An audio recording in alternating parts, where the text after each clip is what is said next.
Good day, everyone. I am Jessica Lee, a member of the Children and Youth constituency of UNFCCC, also known as YOUNGO, Human Rights Working Group. I am also a member of the United Nations Association of the USA, also known as UNA USA. I thank YOUNGO, YOUNGO's Human Rights Working Group, UNA USA, the UNA USA Human Rights Affinity Group, the UNA USA Youth Affinity Group, and partners for coordinating a series of human rights educational webinars. Today is the first webinar. Welcome, everyone. The goal of the webinars is to identify concrete and effective ways for children, youth, and young adults to safely and meaningfully contribute to promoting the SDGs, Sustainable Development Goals, including by working in community service and attending events and conferences.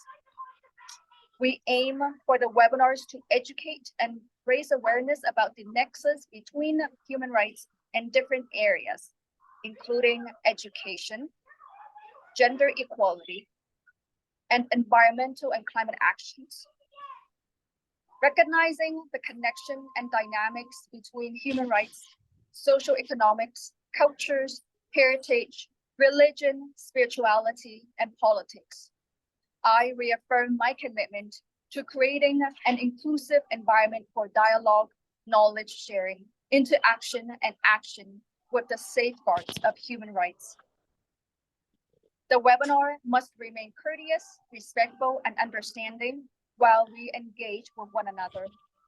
The respectful environment should also extend beyond today's webinar when we value the merit of diversity, cherish the livelihoods and vibrancy of communities, languages, cultures, and heritage, learn about, understand, and respect ancestral, religious, and spiritual learning and values, support and uplift the vulnerable population, marginalized and underrepresented communities, interact in sensitive political and dynamic environments, and embrace the talented and gifted.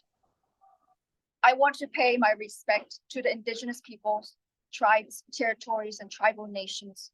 For understanding human rights requires a comprehension of history and their contributions to the communities. I thank them immensely. I am also grateful to everyone who strengthens partnerships and overcomes challenges to build better communities. By enhancing partnerships and connecting with youth networks, human rights groups, civil society, NGOs, IGOs, the private sector, the public sector, and more, I hope to provide support and a clear framework for our children, youth, and young adults as they work to promote the common good and a sustainable future. Therefore, I join this meaningful webinar on human rights with all of you. Thank you so much. And I am so glad that you're all here today. I would like to turn the floor to our first speaker, Ms. Kate Mallory.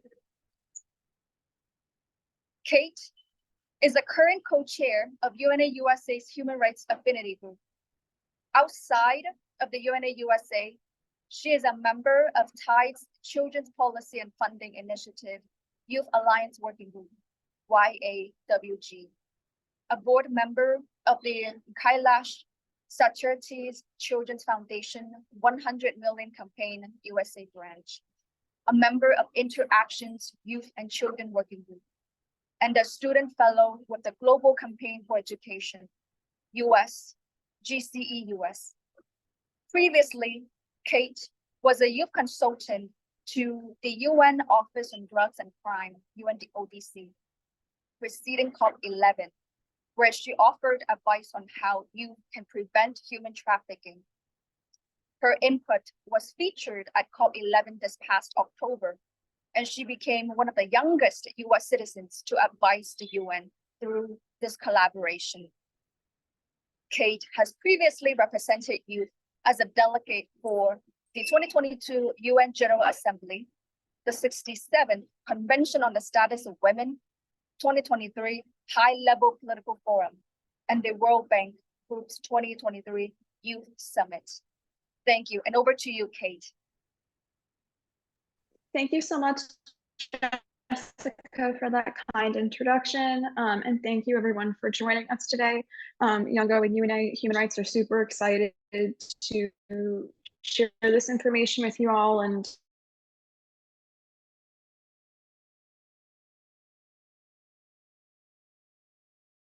before Kate. And so now I'm going to share my screen to show the material I have prepared with you all. And is this working? Can everyone see?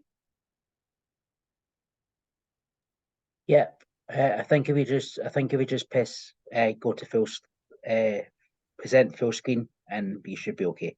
Yep. Present full screen. Yeah. Yeah.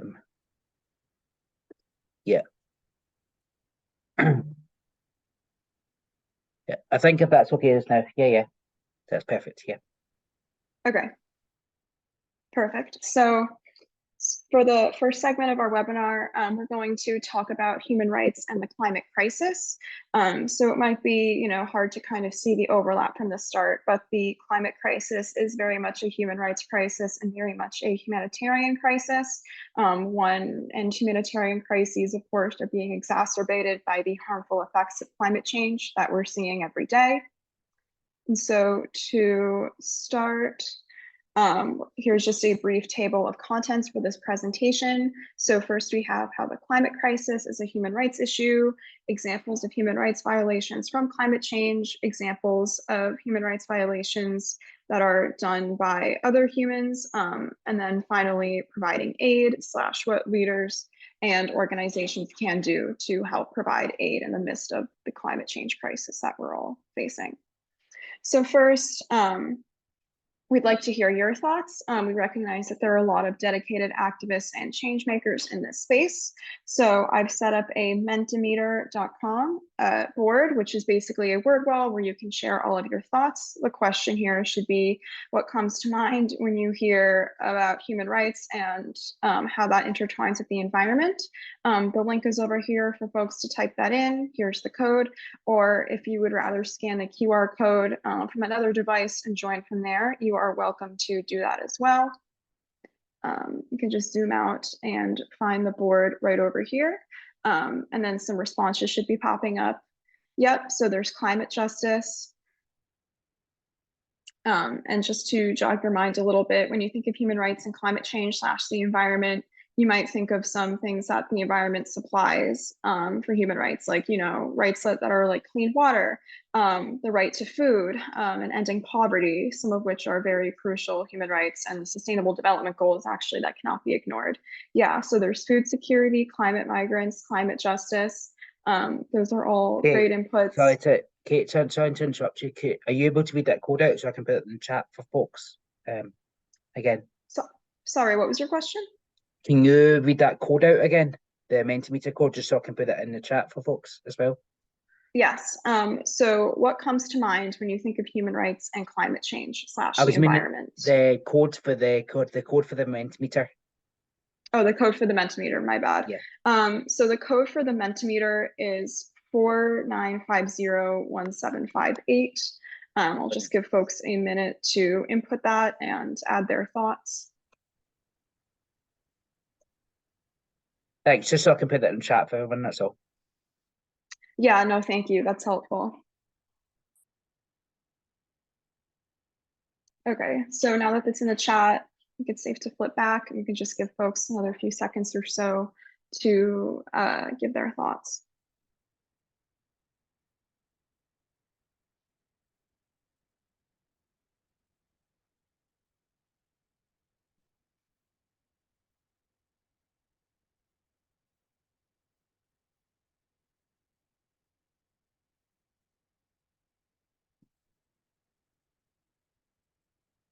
So right now we can see climate justice, climate migrants, and food security.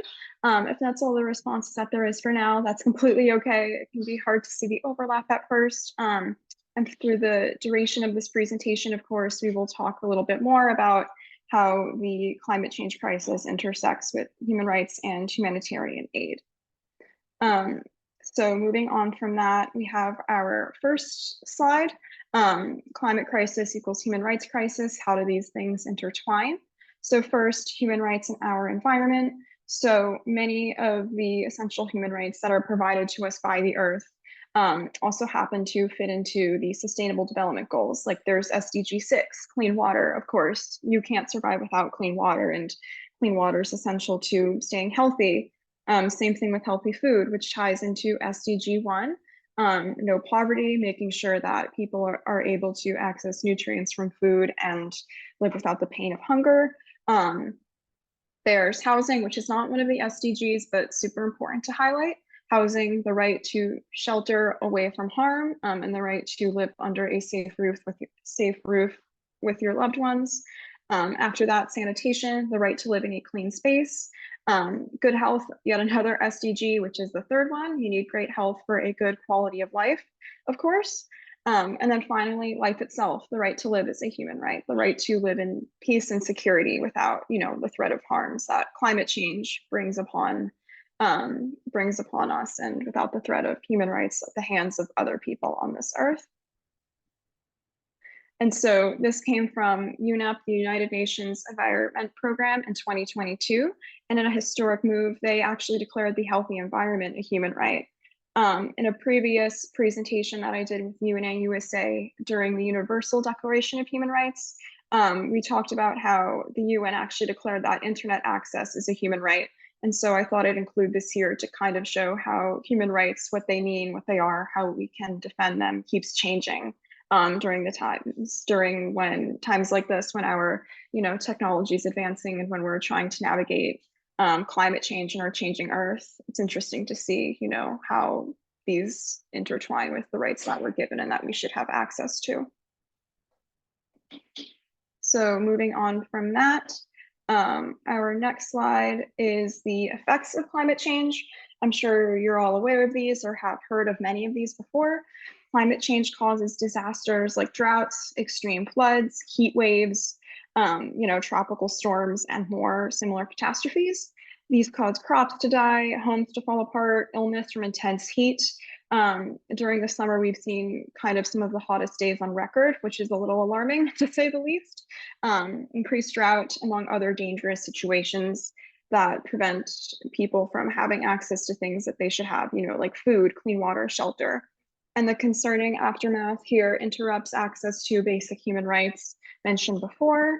And of course, all of these threaten a healthy environment, which is of course a human right, and which is of course something that every person on this earth should have access to. And so here's a quote that I thought really hit the nail on the head here. It's from Leonardo DiCaprio, who doesn't work in the climate space, but I think he summarized this really well. This is not a partisan debate. It is a human one. Clean air and water and a livable climate are inalienable human rights, and solving this crisis is not a question of politics. It is our moral obligation. And I agree. It should, everyone should take action, no matter where you're from, what your background, to help each other out during the climate crisis and try to mitigate the effects of our changing earth. And so moving on to our next component of this presentation, where have we seen this before? Where have we seen climate change kind of interfere with our access to these rights? So here are some news headlines that you might have seen over the years. And as you can see, they date back to 2015 all the way up to February 2023 this year. Since 2015 and even before, numerous articles have described that many are leaving their homes as a result of climate change. In Florida and the United States, actually, we can see that going on here, how climate change forces residents to leave the state in search of shelter elsewhere. In Honduras, same thing, climate change is more than one factor sparking displacement once people are forced to leave their homes. Moving on from the New York Times in 2016, we see an example of a lake drying up from climate change. From PBS in 2022, refugees are fleeing their homes based on climate conflict, which is a phenomenon that's unfortunately increasing more and more as climate change worsens. And once again, on American soil, people are leaving states to find safer places elsewhere. And then climate refugees, which we've seen, of course, and to quickly define this term, climate refugees are individuals who are leaving their homes as a result of the detrimental effects of climate change. We can see here that Switzerland wants to protect people displaced by climate change and that they're putting this on the agenda. And of course, it'd be interesting to follow up on any updates that they're doing in this initiative, given that this was from 2015. So these timelines really go to show how the climate crisis is still ongoing and how we need to take action to make sure that the effects don't progress to get worse. And then just some brief statistics. So as stated by the UNHCR, about 3.6 billion people live in areas that are highly vulnerable to climate change, and that's more than 40% of the population. 134%, there's been a 134% increase in climate change related food disasters between 2000 and 2023, that span of 23 years.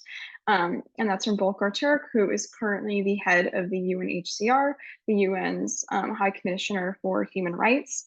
And then 828 million people face hunger and poverty as a result of worsened climate change disasters. He had another stat from UNHCR. And so this kind of goes to show how the climate change crisis directly interferes with human rights and accomplishing the sustainable development goals, and really just the ability to live a more sustainable and humane quality of life.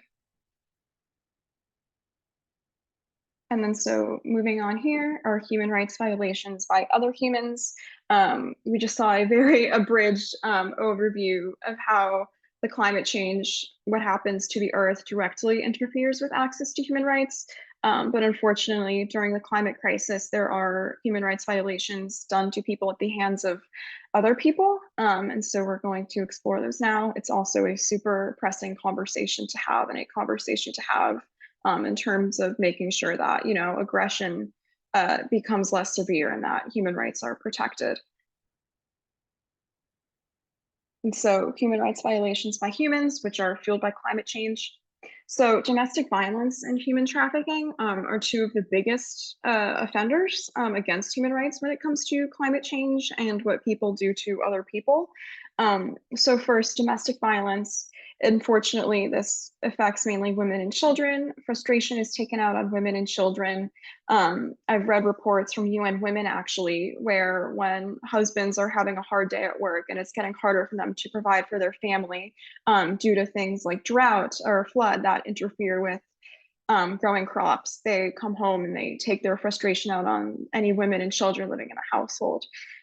Which is, of course, a human rights violation. And unfortunately, survivors are also trapped from disasters. You know, it's very hard to leave your flood if there's a storm outside, or if it's super hot out, or if there's a flood going on. And tying into that, there's increased femicide, which is the killing of women just because they are women, and uxoricide, which might be a less known term, but that basically means the killing of female spouses and wives as a result of fewer resources. So due to patriarchal norms in society, women and girls are often seen as less than. And because of that, femicide and uxoricide increases in an effort, so to say, for lack of a better word, to save resources, because the sexist kind of norms enforce that, you know, men and boys are more, so they're more deserving of the resources that we have left from climate change. So that kind of explains why this violation occurs. And there's a report from the World Bank that women and girls are actually 14 times more susceptible to abuse during climate disasters. And finally, there's child marriage increases to quote unquote save children. So families figure, we're running out of resources, we're not sure how to provide for our children, so we'll marry them off into families in hopes of protecting them from hunger, from thirst, etc. And so moving on to human trafficking, this resides the most over in refugee camps. You know, when refugees or displaced people are forced to leave, they don't have certain protections in place. They're still moving to find a safe haven, and so they're more likely and more prone to become attacked, or they're more prone to abuse by people who are willing to exploit them. So oftentimes refugee camps are in unsafe conditions, and this increases the risk of trafficking. Refugees are at a greater risk of trafficking during travel to safer places. They face a higher risk of sexual violence as a result of their vulnerability, and they're placed in unsafe conditions to survive. And what does that mean? That means refugees in order to find safety, in order to find food, in order to find all these essentials that we can't live without, they'll agree to, in really desperate times, do things like work in very unsafe conditions in exchange for food so that they can keep on living and keep on surviving in the midst of crisis. And then here's another quote that I think really amplifies the dire need for making sure gender equality is still in place during the climate crisis, and that also emphasizes the need for protecting women and girls during this crisis. Climate change is the most consequential threat multiplier for women and girls, with far-reaching impacts on new and existing forms of gendered inequities. And this is from Reem Al-Salam, who is the UN Special Rapporteur on violence against women and girls. And so coming up, humanitarian intervention, aka how can we provide humanitarian aid to people who are in danger zones from the climate crisis? How can we help women and girls or any other survivors of climate catastrophe find safety? How can we ensure that we're looking out for those in need? So what can leaders and the humanitarian sector do? So governments, INGOs, international governmental organizations, and NGOs, non-governmental organizations, all have a role to play in protecting folks from the climate crisis and making sure that climate change, we're able to survive in the conditions that are given to us as we try to fight this crisis. So first off, governments can collect data and conduct research on recent climate developments, like, for example, how the Earth is changing, or any projects that are put in place to make sure that clean water is coming up, any projects that make sure shelters are being constructed to protect people from storms, etc. Collecting data to make sure that people stay informed and stay educated on, things like levels of heat that are rising and how the Earth is changing. They can also work with NGOs to gain their expertise on these issues and properly leverage the resources available to help the most people possible. And they can also evaluate the projects they lead to make sure progress is effectively being implemented. That's one of the most important things, making sure that our projects are actually making the change we want to see. Next, INGOs, they can pressure governments to live up to their promises. It's one thing to make a strategy, it's entirely another to live up to it and make sure it comes to fruition. They can provide humanitarian aid, healthcare, food, water, etc. to communities in need. And below are some examples of INGOs, like the United Nations is one I'm sure we're all familiar with. The World Health Organization, Oxfam International is a great one that fights poverty, and the Red Cross, of course, which provides aid during disaster. And finally, we have NGOs, which can work directly with local communities in humanitarian relief. And they can also provide support when INGOs or governments are slow in relief efforts. So once again, a very abridged version, because there are tasks that all of these organizations can do to help out, but here's a general overview. And most importantly, the common thread between all of these is that all need to live up to their promises. Oftentimes there's all talk and no action, but there really needs to be more action to ensure that human rights are protected. And so here are examples of policy or program initiatives for refugees. So increase security in refugee camps, making sure there's training for facility leaders or residents on responding to and preventing violence and trafficking. There's a location of refugee safe havens, making sure they're out of conflict zones. So more climate refugees or any displaced individuals will go to a place where they can be safe. There's increasing the quality of structural resources, like improving the state of authority, healthcare facilities, aid delivery, and more, to create a more secure way of living and place refugees in a more comforting space, one where they're less likely to face violations like trafficking. And there are policy and programs initiatives, of course, for women and girls that can help them out when they're trying to find safety and trying to navigate the climate crisis. So increase security in domestic violence shelters, which means making sure that women and survivors of domestic violence can reach a place that will heal them instead of hurt them. Policies, laws protecting women and girls from gender-based violence, passing laws to make sure child marriage and child labor are illegal, and taking action against perpetrators who violate the policies and laws in place. And finally, reducing patriarchal norms in society. This one is much easier said than done, but enforcing that women and girls are not worth less than men are. And once women and girls are seen as equal, there's less of a chance that they will be viewed as wasting resources. So once we establish that equal ground, that's a way to reduce, hopefully uxoricide and femicide. And so opening the floor to share your thoughts again, we recognize that there are a lot of dedicated activists on here who are working to protect human rights and protect and working to fight the detrimental effects of climate change. So Cameron, if you want to put the code in the chat again, that's over here. That's 7480-3935. And there's another Menti link here, similar situation. We're doing like another word board so folks can input your thoughts. And for this question around, we want to hear from you. There are two options available for this. So number one, how has your government or how have any NGOs in your community made great action to protect human rights? Or how do you decide to live more sustainably or respect the environment in your day-to-day life? I can give an example. So for me personally, I think we've all read before that in terms of the clothing industry, fast fashion is terrible for the environment. Not only do all of those clothes live up in landfills, but oftentimes workers work in conditions that are really unsafe and they're paid very little for their work. And so I try to, shop more sustainably, invest in vintage clothing. So that's an example on my end. And we'd be delighted to hear from folks on our webinar today about what their government or civil society is doing or what you do to kind of fight the climate crisis where you are. Yeah, so this is a great answer. Our government was able to better improve youth advocacy and develop policy on human rights. And Cameron, I'm not sure if the code is in the chat yet, but I can flip back to it in case folks need to see this again. I'll just go back here for. I've put the code in the chat, but I might have put the wrong one in the chat, so just bear with me. Sorry, I'm trying to do a couple of things at the same time. Here, sorry. 3935. Sorry, folks, that's the right code now. No worries. Thank you for your help. Okay, so if the code's in the chat, we can flip back, I guess, and just see what folks are saying. I try to eat more plant-based meals to reduce carbon emissions. Yeah, that's another great one. Carbon emissions, as I'm sure we're all familiar with, are one of the big culprits in upping temperatures and making the Earth's climate not as stable as it should be.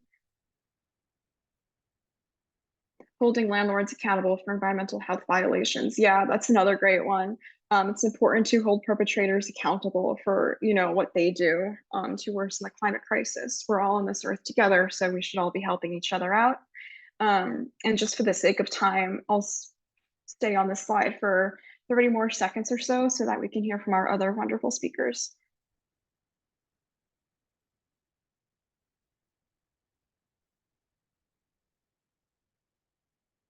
These are all great responses, everyone. Thank you so much for chipping in. I know at UNA USA and of course at YOUNGO, we always value the input of what our partners are doing and what other amazing activists are doing in our space. So we're always happy to hear from you. And then Thank you so much, Kate. Oh, thank you, Jessica. So I just have about 2 more concluding slides. So one is that I figured I'd open the floor for any questions or comments. I can answer to the best of my ability.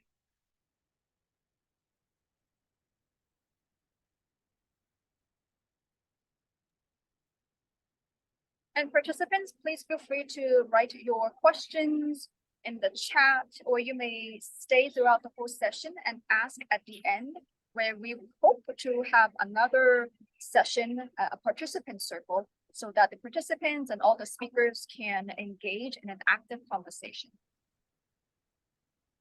Okay, there's a couple of questions in the chat, but what I might do is I might save them in a Word document just now, and then once we get to the very end, when we are doing the question and answer session, just for the sake of time, because we do have half an hour left, I might just save the questions that have come through this now and then reshare them if you reshare them when we do the question and answer at the end, if that's okay. Yeah, no worries, and I'll be around so I can just answer them right in the chat. Thank you everyone for your participation. So before I close, some brief resources in case you'd be interested to read more about this. Below are some great websites, organizations to reference to stay updated about the climate crisis and its effects on human rights. So we have the UNHCR, of course, New Humanitarian, which is a great news source, Climate Cardinals, which is a youth-led organization fighting climate change, UN Women, of course, Greenpeace, which is a big one, working internationally to mitigate the climate crisis, and then, of course, YOUNGO, where my amazing colleagues are from. And finally, that's it. Thank you so much for listening to me and viewing this presentation and for your engagement. Thank you so much, Kate. And thank you for underscoring the importance of everyone enjoying human rights, which include the right to have clean air and a clean environment. You have also shown a timeline of actions that demonstrate work needs to be continued and enhanced. The statistics indicate a significant need for human rights to be at the core of action, interaction, and dialogue. Human rights violations by humans, which are driven by climate change, must be stopped and properly addressed, making sure that everyone, especially children, women, and girls, is protected, respected, and treated equitably and equally. And now I would like to turn to our next speaker, Mr. Emmanuel Senzira. Emmanuel from Rwanda is a member of the Human Rights and ACE Working Group of YOUNGO. Those are actually two working groups, two different working groups, and a member of the Environmental Education Working Group of the United Nations Environmental Programs, UNEP, Children and Youth Major Group, CYMG. He holds a bachelor's degree in science, honors, soil and water management, as well as a master's degree in business administration with a specialization in human resources management. Emmanuel has participated in and completed the program of the mock conference COP27 simulation model.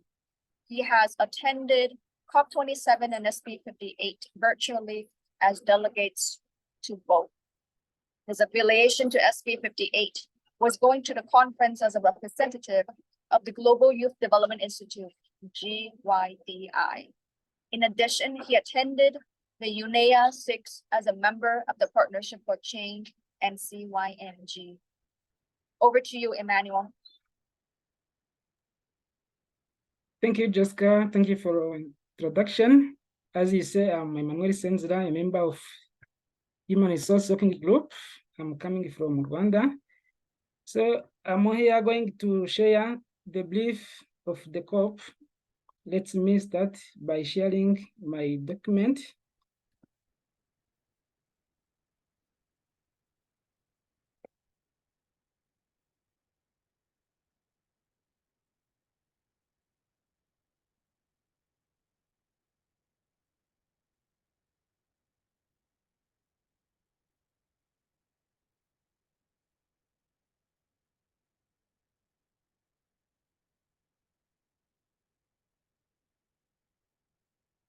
Yes, hello. Are you seeing my screen now? Yes, we can Yes. see this, Emmanuel. Yes. Yes, we can see it. Okay, thank you. Let's start.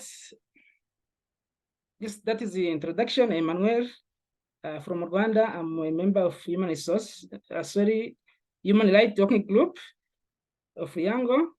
So here I'm sharing with you the brief background about COP28.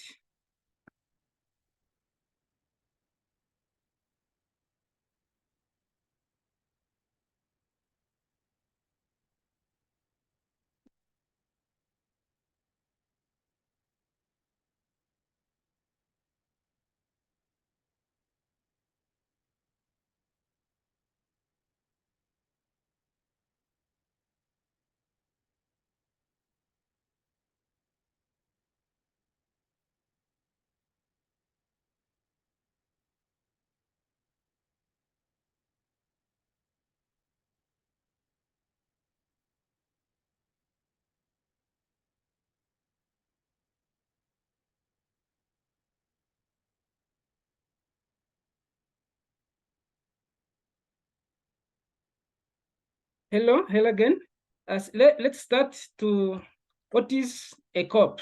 Sorry, a short technical issue of my laptop. So let's start. What is the COP?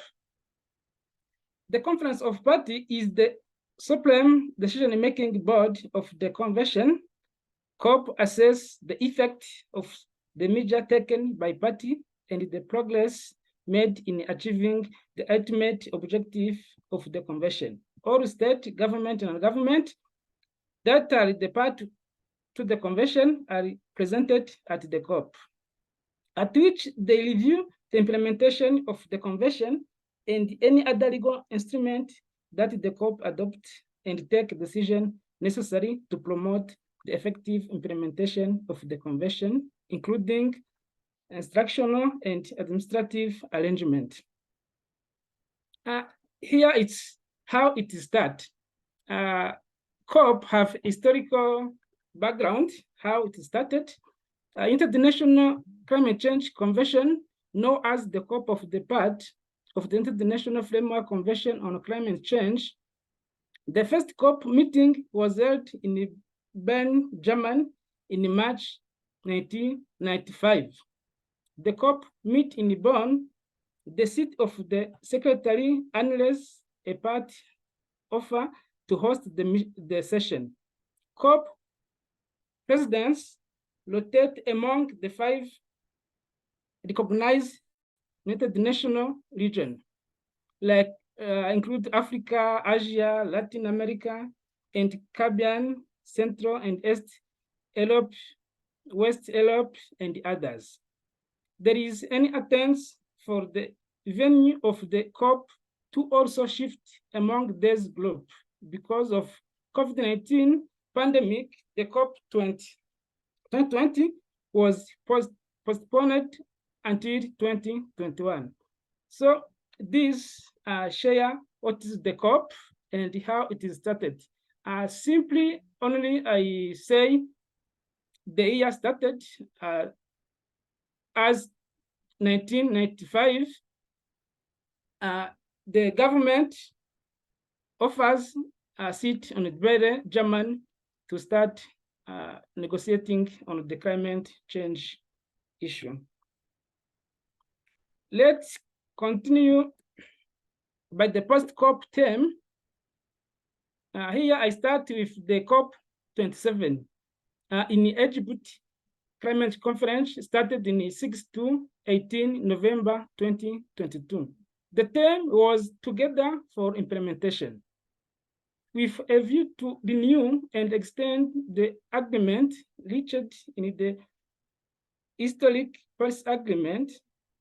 These 6 elements of term were climate finance, net zero collision, climate adaptation, recovering better, renewable energy, and loss and damage. So that were the 6 elements discussed or were in negotiation in the COP27. Other one is the COP26, ordered by the United Kingdom from 31 October to 13 November in 2021. The term was adapt to protect community and the natural environment. We must cooperate to allow and inspire countries affected by climate change to safeguard, restore ecosystem. The slogan of COP26 was initiating the world to tackle climate change by emphasizing the importance of international cooperation to address climate change.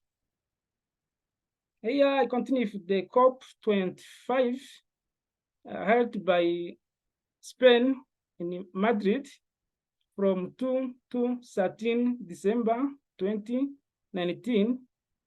The theme was raise ambition to go beyond the target in the Paris Agreement. The COP25 aimed to develop guidelines on how international carbon market will work. Here also I wanted to share some of you on the COP24.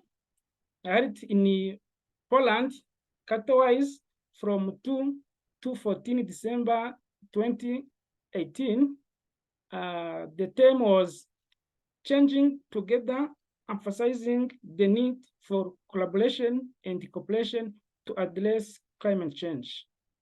The COP24 focused on driving action in 6 areas: transition to renewable energy, funding of climate action, and carbon price, reducing emission from industry, using nature as solution, sustainable city, and the local action, and also the climate change resilience. COP24 agreed on how countries should report their effort to adapt to climate change, and decide that the adaptation funds financial mechanism set up under the Tokyo Protocol should continue under the Paris Agreement. Here they revise the Protocol of Tokyo Protocol and agree on these adaptation funds to continue as agreed in Tokyo for protocol as before on this COP24 agreed with the government offer. For the information about past COP, use this link. So when you go to this link, you can find more historical, more past COP and their themes. So any interested to learn more about COP can go to Google and search by using this link and can learn more about COP. What does COP28 hope to accomplish? COP28 will take place from 13 November until 12 December at Expo City, Dubai in the United Arab Emirates. The theme will be technology, innovation, inclusion, frontline, community, and finance. It will focus on 4 pillars. First, tracking the transition to low dioxide carbon world, fixed climate finance, focusing on people, life and livelihood, and food inclusivity. COP28 summit will be the first formal assessment of the country's progress toward the Paris Agreement aim of limiting global warming to as close as possible to 1.5 Celsius above the industrial level. At COP28, also government will conduct for the first time a global stocktake that will set out the progress countries have made on the emission reduction commitment known as nationally determined contribution. In COP28, together we will prioritize effort and transform food system. It will work to mobilize solutions for vulnerable countries, operationalize loss and damage, and deliver the most inclusive conference possible.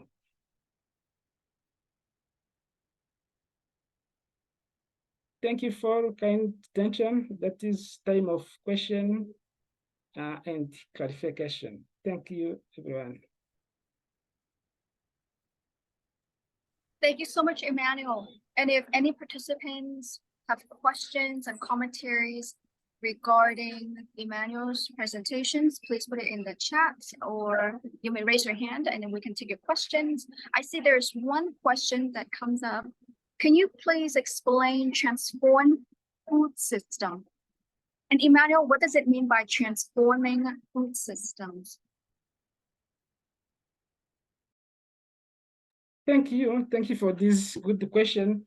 When they said transform food system, we know the our food comes from in agriculture, and also agriculture affected by climate change, as there is soil ecosystem. So all form a one, which is the ecosystem, or if you can say agriculture. So agriculture practice done on the land, done on the soil.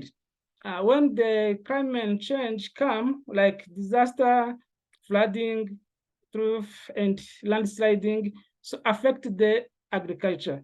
So to transform food system, so the first is to handle the climate change challenge, to reduce that challenge. So this will stabilize how the soil adopt the agricultural activities. So this also will be called transform the food, because the agricultural productivity also will increase when we protect and conserve well our soil. So on my hand, that is an explanation of how to transform the food system. Thank you, Emmanuel. And there are two more questions, actually three more questions. What key highlights would you look to see at this year's COP28 in UAE? What are some highlights for this year's COP? And COP stands for Conference of Parties.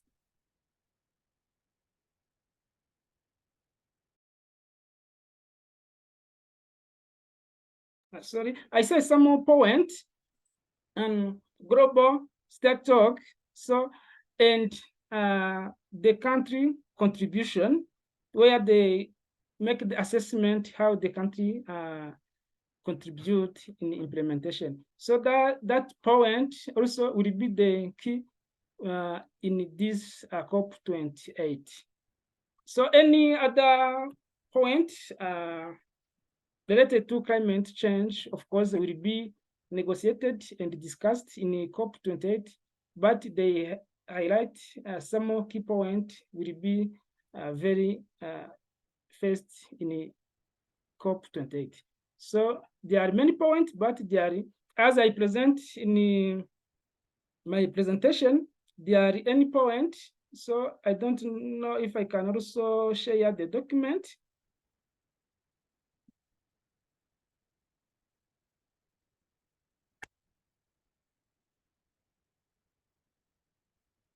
Do you see my screen now?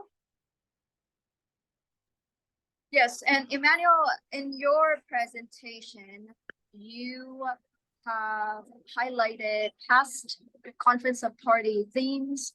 We understand that tackling climate change is not a 1 year or 2 year action, but ongoing with dedicated efforts, including climate action, ocean-based action, and environmental action. You have also highlighted some of the action taking and key points for this COP28. But if you can summarize it and respond to the question, that would be great. Thank you. I know you have already adjusted in your presentation. Okay, Jessica, any more question? Share can use the chat and we will try to answer in the time of question and answer. Thank you.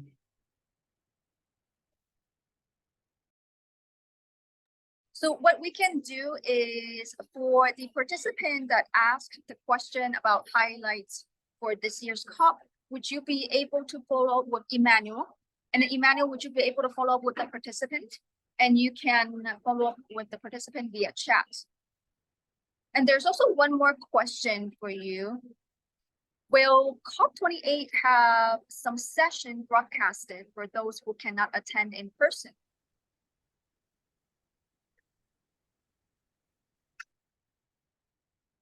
Repeat it again. Okay.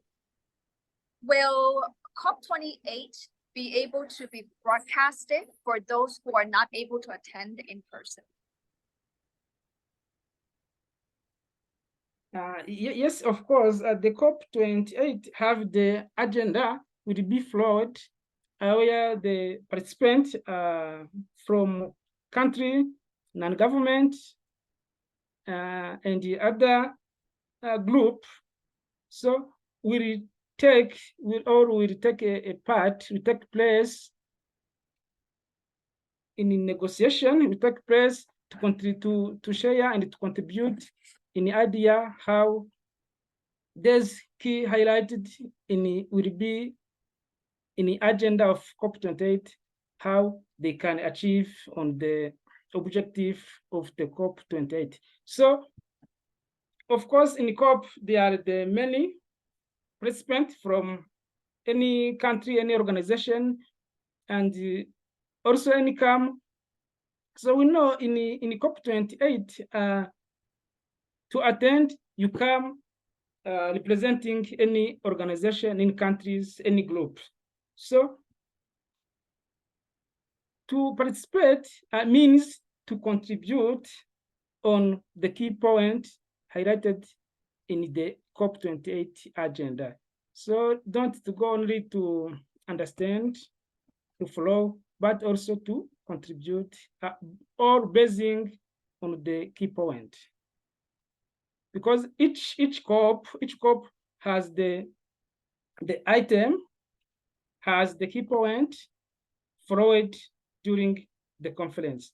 So all participants come and follow that agenda. So any more, as I shared the link, you can go and learn more about how the COP will be implemented and finalize their target basing on the terms. No. Okay, so the COP28 participants can attend virtually and also in person. And then one question, and this is the last question, what do you mean by global stocktake? Can you please explain a little bit about that, Emmanuel?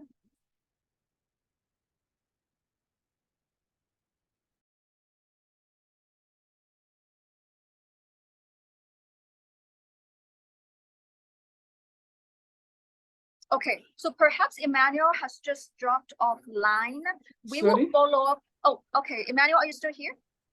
Yes, I'm here. Yeah. Okay, would you be able to explain a little bit about what you mean by global stocktake? What is the global stocktake process? It is the process of assessing the process of the implementing what they targeted by reducing global warming. So that is the one key point they flow. As from the last COP, they targeted any point for reducing the global warming. So in the group step talk, so they will review and take initiative to implement that point. So, hello. So Yes. global stake talk is mainly the process of whereby they talk like they talk to implement the Paris Agreement. So like they'll be following up whether the Paris Agreement has been implemented in the long run. So it's mainly, if we talk about the global stock tech, we're mainly focusing on the Paris the implementation of the Paris Agreement. Thank you. Thank you, Oruta. As you say, group tech talk has the many points. So, but as we said, the global warming, to reduce global warming has the many points can be implemented to achieve on that goals. So group tech talk has many points. That's why I say to learn more, can go on the link and search more about group tech talk, how it will be done, how it will be assessed. So it's better to learn more as the youth by referring on the document.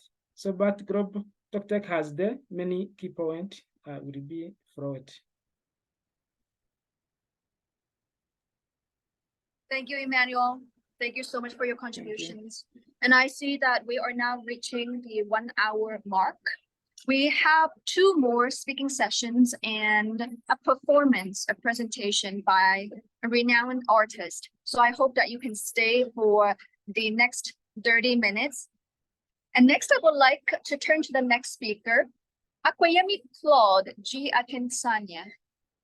Aquayemi-Claude is an activist, young leader, social entrepreneur, and member of YOUNGO.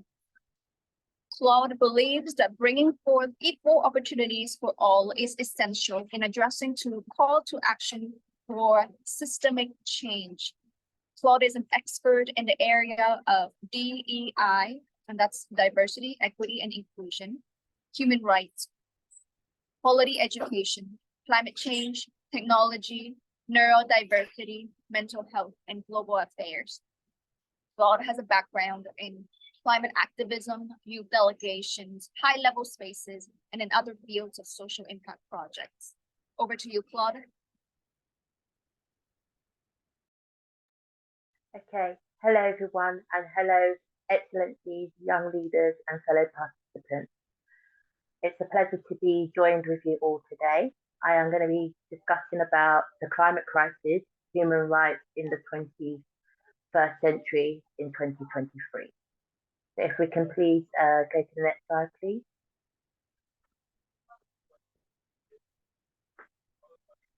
I would love first and foremost to find out where you're all joining in from and also introduce myself. So my name's Aquayemi-Claude and I've been an activist for some time. However, over the years and over the past weeks, we've been facing human rights issues. This is a photo of different human rights issues because it's important that citizens are aware of their human rights and are aware of the ability of what they're entitled to, but what they are able to protect within their human rights. If we go to the next page, please. The history of youth involvement. So youth involvement has been a history for youth where they've been part of actions and they've been calling out for change. In particular, the most important one is the climate change and climate movement, which has dated back for some time from the first COP, which was back in 1995 to also, and that was in Germany, and also to many COPs that have happened since. This was also a global youth statement, which was done at the COP27 last year. However, we did find that the Paris Agreement was not met by the world leaders. And this was concerning and also very upsetting at the time. However, we are confident that we'll make the Paris Agreement be acknowledged at this year's COP28 and the importance of loss and damage, because there is the global south who has been deeply impacted by weather or either war conflict. So it's important that we also have investment from world leaders when it comes to loss and damage and the acknowledgement of Paris Agreement, as we've seen with the recent heated temperatures of certain countries that are currently on fire. Our hearts and prayers are with them at this time. If we may go to the next slide, please. What is YOUNGO? Well, YOUNGO is a youth movement combined with a massive number of youth who are passionate about climate change and passionate about the voice of youth being part of high-level discussions and also the policy making of climate change in general. It's been in creation, founded from December 2005. This is also a photo of our last vocal points who were part of COP27, Stan and Elizabeth. And it also has a network of wonderful minds from all different countries, and also the importance of wonderful working groups from different topics like human rights to inclusion to also security and climate, which is a new one, and many other groups you can join by scanning this QR code. Thank you. If you can also go to the next slide, please.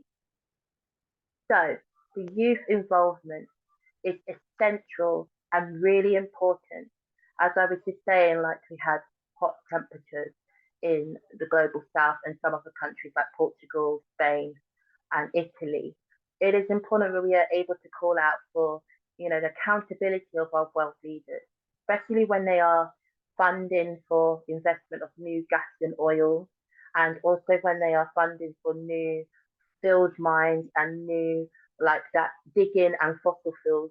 It's important that our world leaders respect us as youth and listen to us in the importance that they respect our earth, respect our oceans, respect our space, because those sources are not going to be able to make the solutions for climate change. But it's important that we acknowledge the important solutions which youth have that are more better solutions and less harmful for our planet. So as you see here, in 2019, there was a recent research that shows that in the UK, 70% of 18 to 24-year-olds experience climate and eco-anxiety.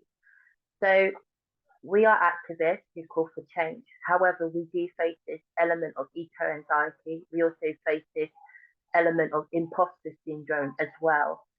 Sometimes we may feel like we're an imposter within these spaces and don't know or have the skills to put our important messages out there. So these are some syndromes which I was saying that we do struggle with as activists, but we also believe in what we are saying and believe in the mission of change.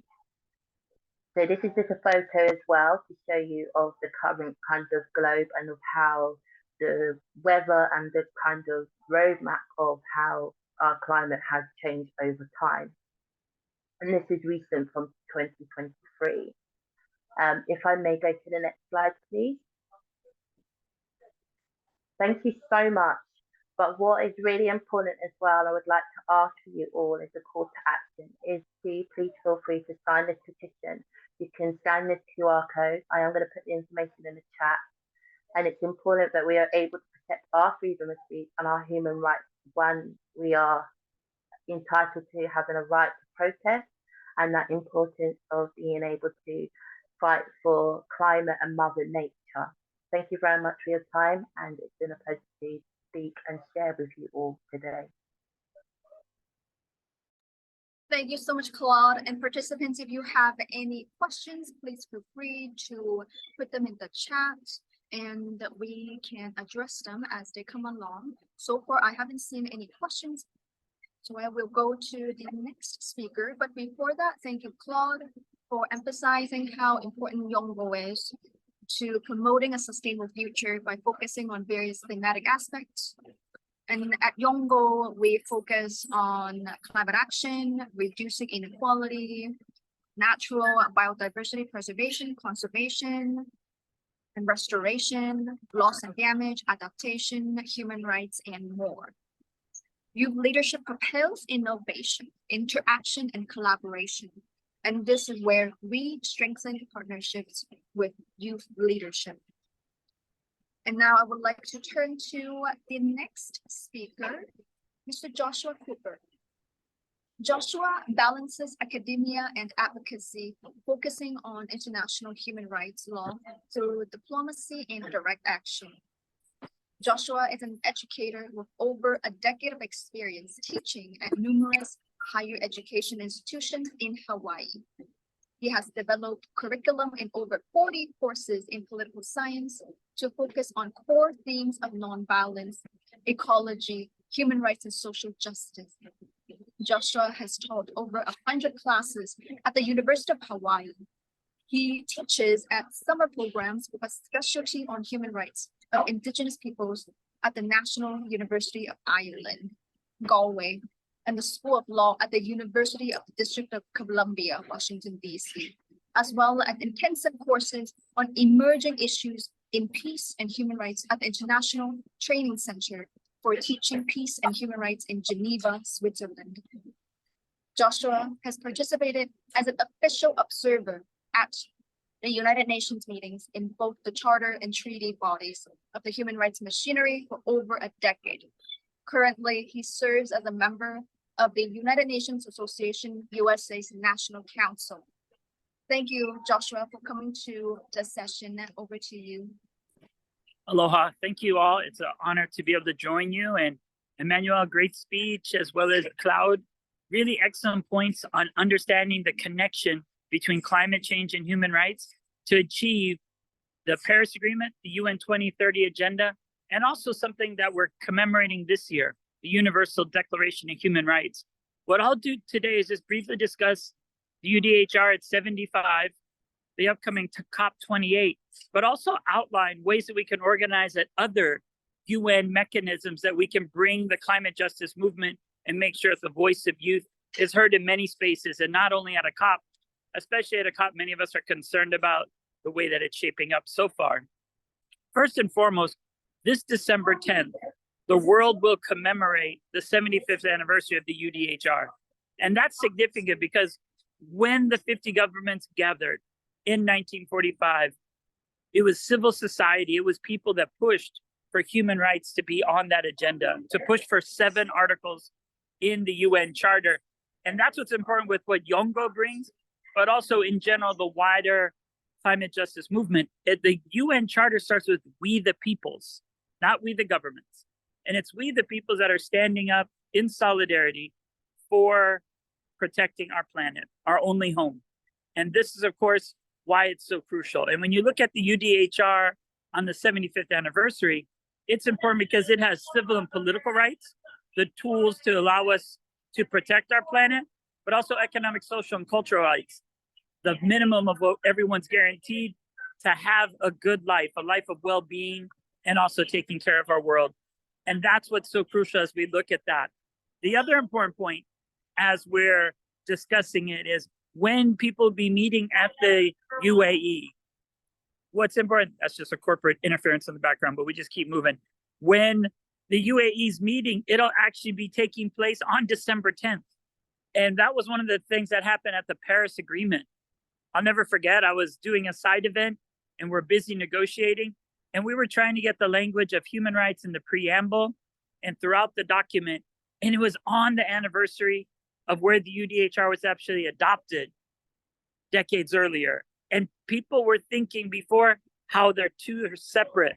But what I've been fortunate to be able to do is participate with Indigenous people, standing shoulder to shoulder to put the two together. We began the climate change and human rights together at the UN Working Group on Indigenous peoples in early 2000. And we pushed to make sure that everyone understood that we have to take care of the people. And if we take care of the people who are protecting the planet's also protected. And in Hawaii, we know it as Aloha Aina or Malama Aina. If you take care of the land takes care of you. And so this approach, a holistic approach that combines the planet with the people, is what really matters most. So when we're at COP28 and you're there, don't forget the human rights angle and to promote that as well. The other side that's so valuable and what we've been able to do is create new mechanisms. So there's now a special rapporteur on climate change and human rights. There's also a special rapporteur on the right to a clean, healthy environment. And these are other tools that you can access. And the Human Rights Council meets 3 times a year, and it has 10 agenda items. And of those 10 agenda items, I guarantee that YOUNGO and youth who are defending land, who are making sure that our oceans are healthy, that our forests are intact, those 10 agenda items, at least 5 of them are spaces we can raise issues. The other side, though, is those special rapporteurs. We don't have to wait for a COP. If you know a situation where people are standing up to actualize the Paris Agreement, we can actually coordinate with that special rapporteur on climate change and human rights. We were just doing this regarding a new issue on deep seabed mining. Hawaii, of course, is located in the heart of Oceania, of Moana Nui Akea. And so we are making sure that there's not a new gold rush that the Pacific Ocean, Moana Nui Akea, is pristine and the floor is not dug up. So we're actually using the Special Rapporteur on Climate Change and Human Rights with the peoples of Papua New Guinea to coordinate. So it's something we don't have to wait for a COP. The COPs are good. The COPs are amazing. I look forward to meet many of you at those because we build those bonds that really allow us to continue throughout the year. But the important point is every day there's a way that we can engage with the global mechanisms to help defend. The other aspect I think that's quite crucial as we look at this year is the International Court of Justice case looking at human rights in future generations. And that was brought by Vanuatu. So the exciting part is we see Indigenous peoples, youth coming together to access all avenues possible to actualize the Paris Agreement. And that's what we're able to do, because we know if we don't strive to keep it well below 2 and closer to 1.5, people die. It's that simple. Tuvalu, Kiribati are really directly impacted and didn't do anything to actually be in this predicament. So it's important to see what we can do. The last 2 points I'll talk about is the treaty bodies. The treaty bodies actually are a place where you can bring cases. And it's important to look at what we can do, because there's been cases brought by the Aboriginals and Torres Strait Islanders against Australia under the International Covenant on Civil and Political Rights at the UN Human Rights Committee. And it's also important to see what we can do and how we coordinate at the Committee on the Rights of the Child, as well as CEDAW that focuses on women's rights. So there's actually 9 treaty bodies covering everything from racial discrimination, civil and political rights, economic, social, cultural rights, CEDAW for women, CRC for children, and they're all spaces that review every country. And the last one I'll mention is the Universal Periodic Review. The UPR, the Universal Periodic Review, actually reviews every country in the world. So it's an opportunity to put pressure and to coordinate to make sure that they actually live up to these human rights. Because we can look at these human rights in a very simple way. Number one, the first important one, is the right of self-determination, to determine one's political destiny and pursue economic, social, and cultural development. That's absolutely essential. That's Article 1 of ICCPR and ICSCR. But the others are most simple that we recognize right here, right now. Right to water, right to food, and then right to health. Those 3 are directly impacting people already with climate crisis. So we can look at those and understand them. And to put it into context here in Hawaii, if there's no water, if the environment's destroyed, if we have droughts and then severe storms, we see how that challenges people's water supply. We also know with food, it's not just on land that our kalo and taro is salinated with saltwater seeping up, but our coral reefs are dying, which then are due to warming oceans. There's less food there. So there's no way to get nutrition on land or in the ocean. And then if you have to start eating imported food, then it's health, rising diabetes and other complications. So that's how human rights are all connected. And I just was at the UN high-level political forum, helping Indigenous peoples from Rapa Nui, from Maui, talking about the UN global goals and those 17 goals. And voluntary national reviews as well as voluntary local reviews are essential. And the one thing I'd reach out to the youth here is maybe it might be too hard to get our global stock take in the national determined contributions, but maybe we could do our own mayors and our own city and county councils and do locally determined contributions and push to make sure at the grassroots level, bringing human rights home, that we're able to make sure we can measure how we're doing and push our local governments first and foremost, and then unite there to make sure at the national level, those nationally determined contributions are well below and towards the 1.5. But I really thank all of you all for joining. It's an honor to be included.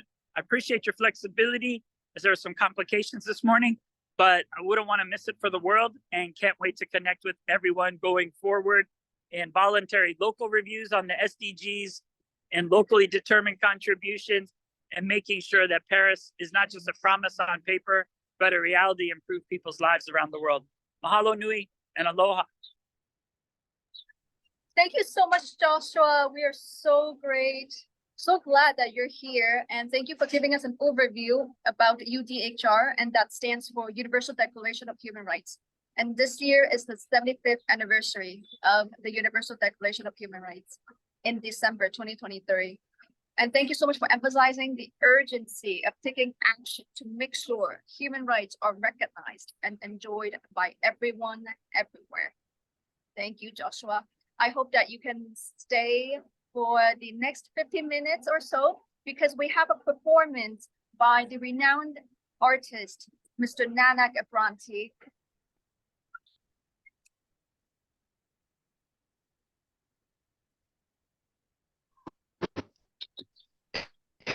Hello,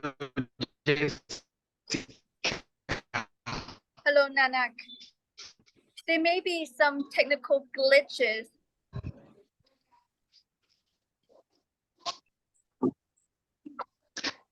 Is it better? Yes, it's a bit better. Thank you. All right, so my name is Nanak Abrante, a poet and author, and also a mentor, and I'm excited to be here. And I thank you, Jessica, and the whole team for having me. So I'm going to do a piece, and it's a poetry performance, and I've titled it as Captain Planet, and also a bit of medley of she believes.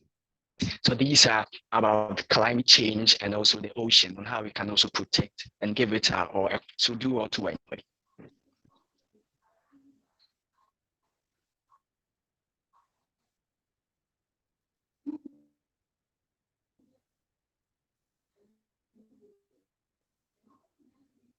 Let's look no further. We are our own crisis. Anarchists. We destroy our own water bodies and later we call for justice. What an irony. If we are part of the problem, then we can start to find the remedy. It is time to review our actions and sanction such firms' interests. We have turned our beautiful oceans into garbage bins. A place that is supposed to be a safe haven for these species is now in jeopardy, forgetting that we are in connection as humanity. Because of us, species that have been here for ages are dying. We make the ocean sick every day. Can't we see her vomit on our seashores? Yet we go to our beaches and apply sun lotion, relax and enjoy the cool breeze and act unconcerned. Oh, please. Do not turn a blind eye, because when the oceans falter, we are not doing anyone a favor by keeping our oceans. Nature has begun the countdown. It is time to do what is right. Let's change our posing her threat. We are the planet we have been waiting for. The state of our water bodies is becoming disheartening. We are choking the sea with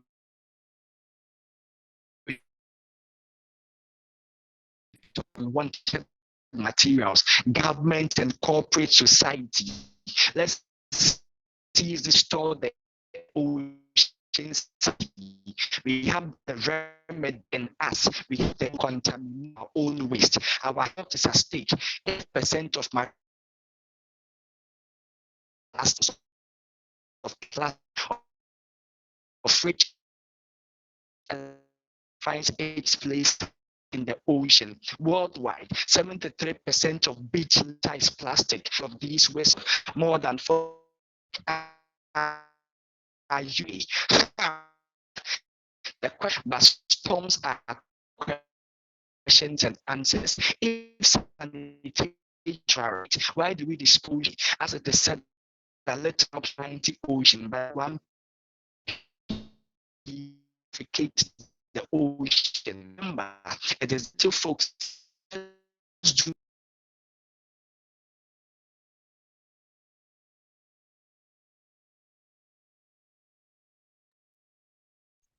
I think cut out. Yes, there may be some technical glitches. And if Nanak is not able to come back on, we will see if we can actually have him to have an audio recording of his poem. A wise man Yes, once said, when all Oh, the yeah, rivers Nanak's are back. dried up Okay. and all the trees are cut down, man will one day wake up and realize that he will not be able to eat money. Who will make this honey when all the trees are cut down? Can you feel the heat?